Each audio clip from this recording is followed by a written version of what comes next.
I'm going to recognize members for 5 minutes for their questions. I go first to Mr. Troy Nehls from Texas.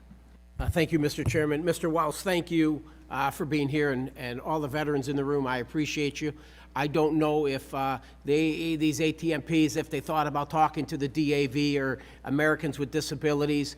The gentleman, Mr. Sheffley, and then Mr. Tomlin, thank you for providing the American people and anyone else visiting this great country an opportunity to see our nation's monuments and flying over the Grand Canyon. I've been to Las Vegas before. I've been sitting out there at the pool at the Aria, and I see the helicopters flying around there. Can't even hear the damn thing unless you're looking up and you can see it. Can't hear it, and they're flying around. So I really have problems with what our government, and it's Congress and it's this administration, is what they're doing in the name of either social justice or environmental justice. I think it's very, very disturbing.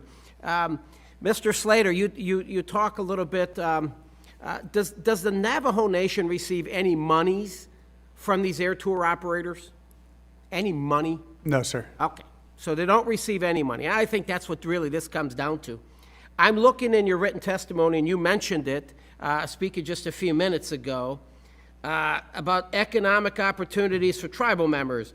And it's written here, even assuming consultation is adequate, an essential aspect of securing the Navajo Nation's support for air tours is the firm belief that tribal members should have the opportunity to benefit economically from such activities. You were talking about, we don't get any money, we don't get this, we don't get that. It continues to say, engaging local Navajo residents in the economic aspects of air tours could also remedy some of the potential risks of air tours, as well as enhance the experience for the tourists. So what do you really mean by that? An example would be, sir, that there might be an area where if you fly too close, say, to a cliff dwelling, that it could reverberate and impact the dwelling. It would fall apart. It would desecrate something that's very sacred to us. But if an air tour operator coordinated with an on-the-ground tour operator, they could visit it on the ground without disturbing it. You don't think these air tour operators understand that?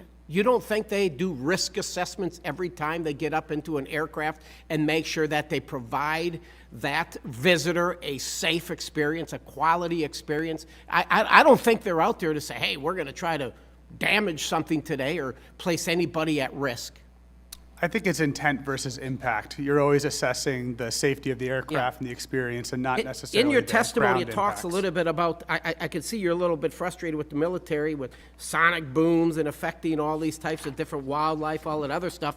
But then I kind of look in, and this is on your website, casinos, a center point of community. I kind of go look at this. There's 4 casinos in the Navajo Nation. Started building them in 2008, right?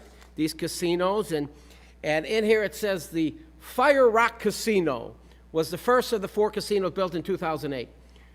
Surrounded by the beautiful Red Rock State Park on historic Route 66, Fire Rock Casino provides a picturesque view that is a must-see for tourists and locals alike. Stunning art and architecture combined to both symbolize and showcase the rich history of the Navajo people while providing a gaming experience unlike anywhere else.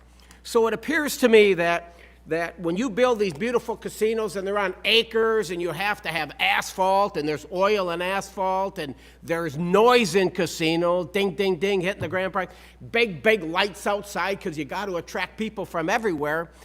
Was the environment really considered when you built the casinos and that beautiful view from the Red Rock State Park? What do you think about that? This is my time. I got 45 seconds left. Please answer that. Thank you, Mr. Nehls. The land is Can we- federal can we- land that's can we hold for a located second? on. Can we stop? I'm sorry, for a second? Mr. Yes, Goodman. with the nature of your parliamentary. I would like to know what this has to do with this. This is my 30 seconds. What do we? Well, I mean, You would can talk also about ask- anything else. Excuse me, Mr. I asked to get my 30 seconds Oh, back. I would ask that our fellow congressman show appropriate decorum to an elected tribal official who has, at his own expense, come to testify before Congress to share his perspective. Thank you. I acknowledge that. I think the inquiry is still going fine. I think Mr. Slater can hold his own. Thank you. Thank you very much. Mr. Slater, though, you could see my concern. I'm thinking to myself, we build casinos that take acres of land, and you talk on the website talking about the beautiful views, and so now I'm impacted. You want to say these guys flying at a couple hundred feet above there are impacting all of this. Was any consideration taken to the casinos? They weren't, because they generate revenue, lots of it, so we'll forget about the environmental impact. But you're a there little was an upset because environmental- the air tours, you're not profiting from it. Maybe the air tour guys, if you cut that little, give them a little piece of the pie, maybe give them a little piece of pie, the environment won't matter anymore. Mr. Chairman.